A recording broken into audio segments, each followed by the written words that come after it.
Hello Year 12, hope you're doing well and keeping safe. I know we've had our kind of first week back from Easter holidays. Hopefully you've had a good restful Easter. A huge thank you to all of you for sending some brilliant work in, lots of hard work and people sending some good notes, so well done, keep it up. I wanted to start off really introducing Russia, and I know the work set this week was all about Russia. You should have had a chance to look at three PowerPoints. One was on Alexander II, one was on Alexander III and Nicholas, and the third one was on the 1905 revolution.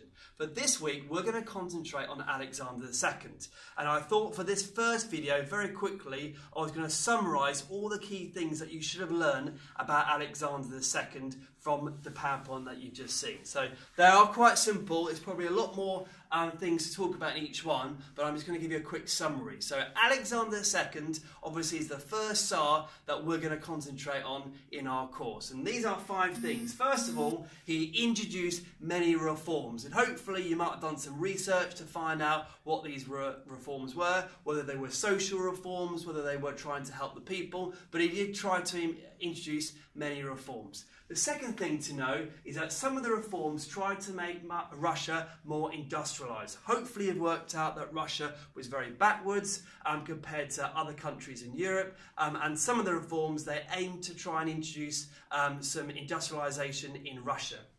The third thing to think about is that some of these reforms actually tried to make Russia more liberal, more free. Now some people have liked that, especially if you're a poor person and you're a lot more free, but some people were obviously not happy about poor people being free and liberal. These obviously are the upper class probably in Russia. So that's an important point to make. The fourth thing, sometimes this gets the headlines really, this is the idea of serfs, and Alexander II, he freed the serfs in Russia. Hopefully you've looked at the emancipation of the serfs in 1861, you might have done some extra research on that. If you're thinking, well, what is a serf? Well, a serf really is a peasant person. The majority of the people in Russia were peasants, so him freeing the serfs was a really, really important kind of moment in Russian history.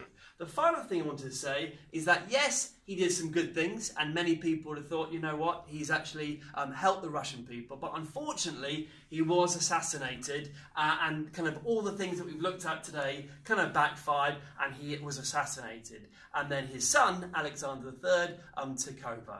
Hopefully that's an easy summary of what you should have already found out from the first couple of PowerPoints. Good luck.